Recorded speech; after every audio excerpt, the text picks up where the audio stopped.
Hello students, welcome to my YouTube channel English with Vinod. Dear students, आज इस video में जो टॉपिक हम पढ़ने वाले हैं वो टॉपिक है डेयर। जी हाँ स्टूडेंट्स, आज इस वीडियो में हम मॉडल ऑक्सिलियरी डेयर पढ़ेंगे। तो स्टूडेंट्स, जहाँ तक मुझे पता है ये पार्ट हमेशा से ही आपके लिए कंफ्यूजिंग रहा है। मतलब डेयर क्या होता है, इसका मीनिंग क्या होता है, किस तरह ये यूज होता है, ये आज भी आपके लिए सवाल बने हुए हैं। तो स्टूडेंट्स, ये वीडियो देखने के बाद आपके ये सारे सवाल दूर हो जाएंगे। बस आपको ये वीडियो आखिर तक देखनी है और वीडियो में बने रहना है। ओके, तो चलिए वीडियो को स्टार्ट करते हैं और पढ़ते हैं डेयर। चलिए स्टूडेंट, सबसे पहले ये जानते हैं कि डेयर होता क्या है और ये पॉइंट्स हमें बताएंगे कि डेयर एक्चुअली में किस तरह कार्य करता है। ओके, तो चलिए पॉइंट पढ़ते हैं। तो हमारा पहला पॉइंट है dare is used both as a verb and as a helping verb. तो पॉइंट ये कहता है कि डेयर दो तरीके से कार्य करता है, एक एज अ वर्ब और दूसरा तरीका है एज अ हेल्पिंग वर्ब। तो वर्ब क्या होती है, जो एक्शन को दर्शाता है, और हेल्पिंग वर्ब क्या होते हैं, जैसे can, could, should, would, am, is, are होते हैं ना, ये सब हेल्पिंग वर्ब होते हैं। तो डेयर दो तरीके से कार्य करता है, एज अ वर्ब और as a helping verb. Okay, हमारा सेकंड पॉइंट है he, she, it singular name in subject forms के साथ अगर डेयर ये वर्ड आता है तो वो as a helping verb use होगा, और अगर इन सब्जेक्ट फॉर्म्स के साथ डेयर से वर्ड आता है तो वो एज अ वर्ब यूज होगा। तो बस यही डिफरेंस आपको याद रखना है, और ये सब्जेक्ट फॉर्म्स। ओके, चलिए अभी थर्ड पॉइंट देखते हैं। हमारा थर्ड पॉइंट है I, we, you, they plural name. तो इन सब्जेक्ट फॉर्म्स के साथ डेयर ही यूज होता है, और ये दोनों तरह से कार्य करता है, एज अ हेल्पिंग वर्ब और एज अ वर्ब। ओके, अब सवाल है कैसे, तो इसके लिए हमें एग्जाम्पल्स देखने होंगे। तो चलिए एग्जाम्पल्स की तरफ मूव करते हैं और इन पॉइंट्स को और अच्छे से पढ़ते हैं। ओके, ये रहे एग्जाम्पल स्टूडेंट, चलिए रीड करते हैं कि क्या है। हमारा पहला एग्जाम्पल है he dare not compete with her, he dares not compete with her, he does not dare compete with हर।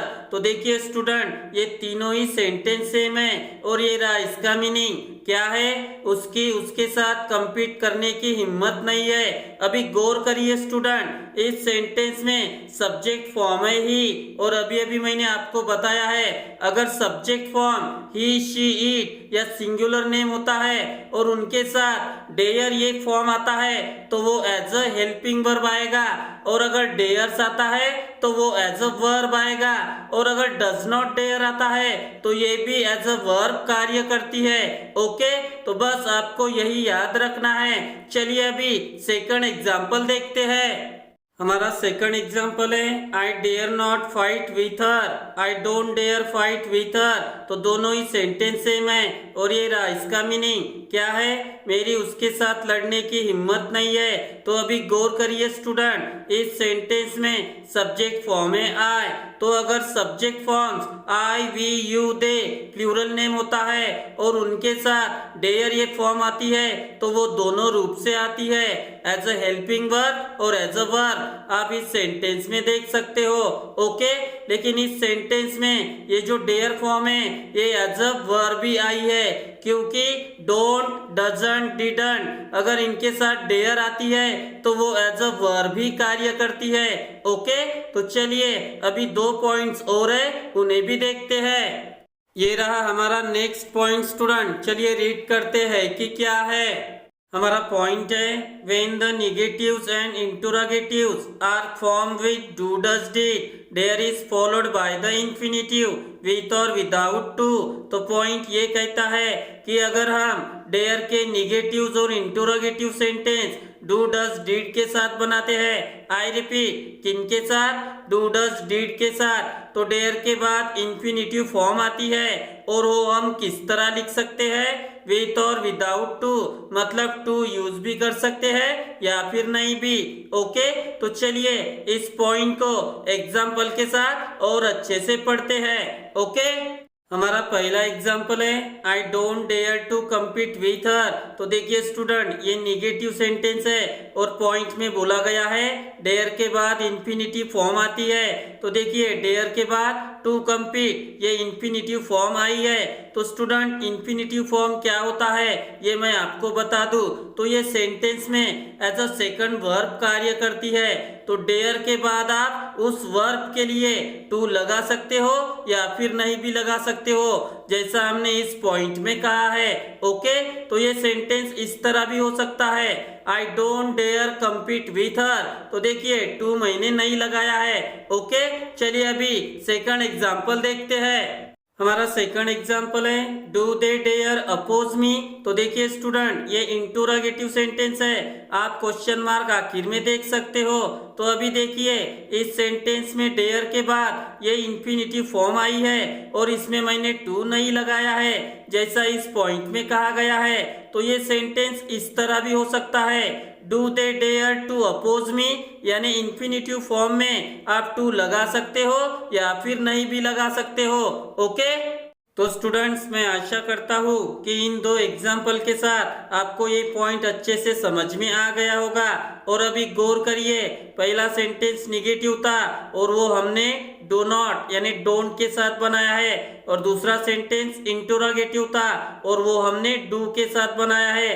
ये देखिए इन सेंटेंस की बात हम इनके साथ कर रहे थे, तो ये भी बात क्लियर हो गई है। ओके, चलिए अभी आखिरी पॉइंट देखते हैं।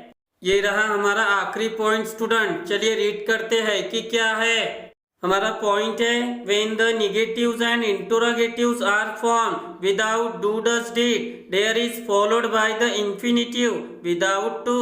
तो पॉइंट ये कहता है कि अगर हम डेयर के निगेटिव और इंटरोगेटिव सेंटेंस इनके साथ नहीं बनाते हैं, आई रिपीट, हम वो सेंटेंस इनके साथ नहीं बनाते हैं, तो डेयर के बाद जो इंफिनिटिव फॉर्म आएगा उसके साथ हम टू यूज नहीं करेंगे। तो यही पॉइंट आपको याद रखना है। चलिए एग्जाम्पल के साथ इस पॉइंट को हम और अच्छे से पढ़ते हैं। ओके, ये रहे एग्जाम्पल स्टूडेंट। तो पहला है आई डेयरंट कम्पीट विथ हर, दूसरा है डेयर दे अपोज मी। तो देखिए दोनों सेंटेंस में ये फॉर्म्स हमने यूज नहीं की है, क्योंकि पॉइंट भी ये कहता है हमें सेंटेंस इनके बिना ही बनाने हैं। ओके, अभी ये देखिए डेयर के बाद ये इंफिनिटिव फॉर्म्स आई है और ये हमने विदाउट टू ही यूज की है, क्योंकि पॉइंट भी यही कहता है जब भी हम सेंटेंस इनके साथ नहीं बनाते हैं और इंफिनिटिव फॉर्म आती है तो वो इंफिनिटिव फॉर्म विदाउट टू ही यूज होगी। ओके, चलिए अभी इनके सेंटेंस किस तरह बनाए जाते हैं ये देखते हैं और इनका स्ट्रक्चर भी। ओके, ये रहे सेंटेंसेस स्टूडेंट, चलिए रीड करते हैं कि क्या है। तो हमारा पहला एग्जाम्पल है उसे चैलेंज करने की मुझ में हिम्मत है। तो देखिए सेंटेंस में कौन सा मीनिंग आया है, हिम्मत है। तो डेयर का मीनिंग ही क्या होता है, हिम्मत होना। ओके, चलिए अभी इस स्ट्रक्चर का यूज करते हैं और इस सेंटेंस को इंग्लिश में कन्वर्ट करते हैं। ओके, तो स्ट्रक्चर में सबसे पहले लेना है सब्जेक्ट। तो इस सेंटेंस में सब्जेक्ट है मुझ में, जिसकी इंग्लिश होती है आई, ये मैंने ले लिया है। अभी लेना है डेयर, ये भी मैंने ले लिया है। तो यहाँ तक स्ट्रक्चर हो गया है। मीनिंग निकलता है मुझ में हिम्मत है। तो क्या हिम्मत है, उसे चैलेंज करने की।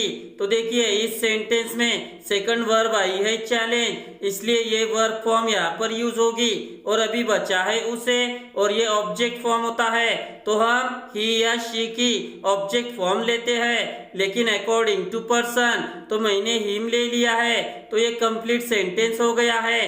क्या है, आई डेयर चैलेंज हिम, जिसका अर्थ है उसे चैलेंज करने की मुझ में हिम्मत है। ओके स्टूडेंट्स, ये दो एग्जाम्पल आपके लिए होमवर्क है। ये निगेटिव सेंटेंस है और ये इंटरोगेटिव। तो डेयर का एक्सप्लेनेशन आपके पास है, पॉइंट्स भी आपके पास है, तो बस आप अच्छे से उनका स्टडी कीजिए, उनको रीड कीजिए और इन दो सेंटेंसेस को समझने की कोशिश कीजिए।